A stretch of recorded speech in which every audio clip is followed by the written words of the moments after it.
বিপিএন ছাড়া ফেসবুক চালাতে পারবেন।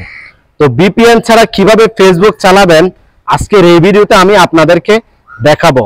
তো শুরুতে একটা কথা বলে রাখি, যারা এখনো ভিডিওটা শেয়ার করেন নাই, ভিডিওটা শেয়ার করে দিবেন, আপনার টাইমলাইনের মধ্যে রেখে দেন, যে কোনো সময় আপনার কাজে লাগবে।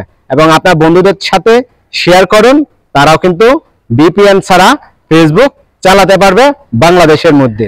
তো সরাসরি স্ক্রিনের দিকে একটু লক্ষ্য রাখুন। ওয়েলকাম ব্যাক বন্ধুরা। তো দেখুন আমার এখানে কোনো ভিপিএন কানেক্ট নাই। দেখুন এখানে জাস্ট আমার শুধু স্ক্রিন রেকর্ড সফটওয়্যারটা কিন্তু এখানে জাস্ট আমি ওপেন করছি স্ক্রিন রেকর্ড করার জন্য। তো দেখেন আমি একটা ব্রাউজারের মধ্যে আমার ফেসবুকটা আমি এখানে লগ ইন করছি। অবশ্যই আপনার একটু নেট স্লো থাকতে পারে। এই যে দেখুন বনি আমিন ভাইয়ের এই যে দেখেন 36 মিনিট আগের পোস্ট, এই যে দেখেন প্রিয়তমা 28 মিনিট আগের পোস্ট। তারপর আমরা যদি নিচের দিকে যাই, এটা হচ্ছে ওয়ান ডে, একদিন আগের। তারপর একটু নিচের দিকে এটা হচ্ছে এমবিএন 1 ঘন্টা আগের। এই জন্য আপনাকে যেটা করতে হবে, আপনি সরাসরি গুগল প্লে স্টোরে চলে যাবেন। গুগল প্লে স্টোরে গিয়ে এখান থেকে দেখতে পাচ্ছেন Opera mini fast web browser, এটা আপনি গুগল প্লে স্টোর থেকে ইনস্টল করবেন। ওকে, ইনস্টল করার পর এটাকে আপনি ওপেন করবেন। ওকে, আমরা অ্যালাউ করে দিলাম, কন্টিনিউ, তারপরে সেট ওপেন ব্রাউজার।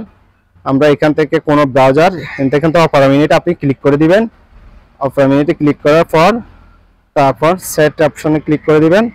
তারপর আপনার ব্রাউজারটা এখান থেকে ওপেন হয়ে যাবে। ওকে, হওয়ার পরে এরকম একটা ইন্টারফেস চলে আসবে। তারপর এখান থেকে দেখতে পাচ্ছেন এই যে ফেসবুক, এই যে ফেসবুকের মধ্যে আপনি ক্লিক করে দিবেন। ফেসবুকে ক্লিক করার পর একটু লোডিং নেবেন। দেখতে পাচ্ছেন আপনার ফেসবুক পাসওয়ার্ড সবকিছু দিয়ে দিবেন। দিয়ে আপনি সুন্দর করে এখান থেকে লগ ইন করবেন। লগ ইন করার পর আপনি ফেসবুকটা চালাতে পারবেন।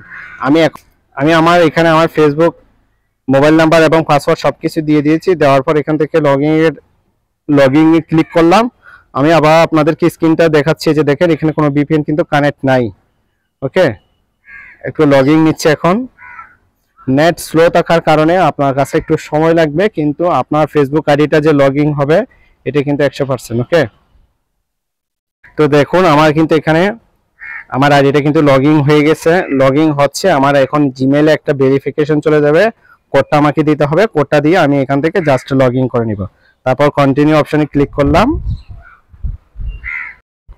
এখানে আপনার যদি টু ফ্যাক্টর ভেরিফিকেশনটা যদি অন করা থাকে, তাহলে আপনার জিমেইল অথবা আপনার ফোন নাম্বারে টু ফ্যাক্টর ভেরিফিকেশন কোড যাবে। কোডটা দিয়ে আপনি জাস্ট লগইন করে নেবেন। ওকে, যদি আপনার টু ফ্যাক্টর ভেরিফিকেশনটা যদি অন করা না থাকে, তাহলে আপনি অনায়াসে ঢুকে যেতে পারবেন। আমি এখানে কন্টিনিউ অপশনে ক্লিক করলাম। আমরা পাসওয়ার্ডটা দেওয়ার পর এরকম আসতে পারে। তো এখানে দেখতে পাচ্ছেন ক্রিয়েট নিউ পাসওয়ার্ড।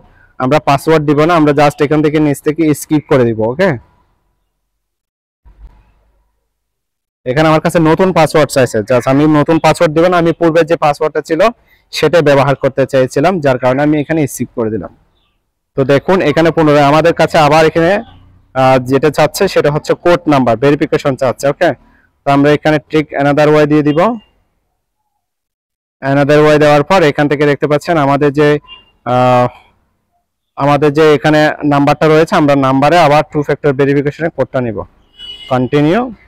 এখানে টু ফ্যাক্টর ভেরিফিকেশন থাকার কারণে কিন্তু আমাদের এখানে বারবার কিন্তু কি চাচ্ছে, কোড চাচ্ছে। ওকে, আপনার যদি টু ফ্যাক্টর ভেরিফিকেশনটা যদি করা না থাকে, তাহলে সেক্ষেত্রে এরকম বারবার কোনো কিছু কিন্তু চাইবে না। ওকে, এখন আমার হোয়াটসঅ্যাপ নাম্বারে একটা কোড চলে গেছে, কোডটা আমাকে এখানে দিতে হবে।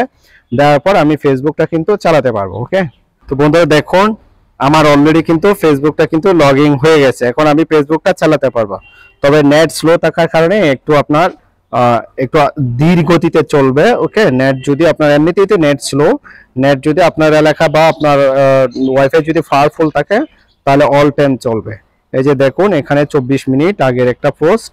ওকে, কোটা সংস্কার চাকরিতে প্রবেশে বয়স সীমা, এটা হচ্ছে আর এস ফাহিম চৌধুরীর একটা দেখছি। তারপরে যে দেখুন, তারপরে যে 1 ঘন্টা আগে এখানে 1 ঘন্টা আগের একটা পোস্ট, এটা হচ্ছে 32 মিনিট আগের পোস্ট। তারপর এইভাবে করে কিন্তু আপনি চাইলে ফেসবুকটাকে চালাতে পারেন। তো আজকের এই ভিডিওটা অবশ্যই সবার একটু শেয়ার করার জন্য অনুরোধ রইল।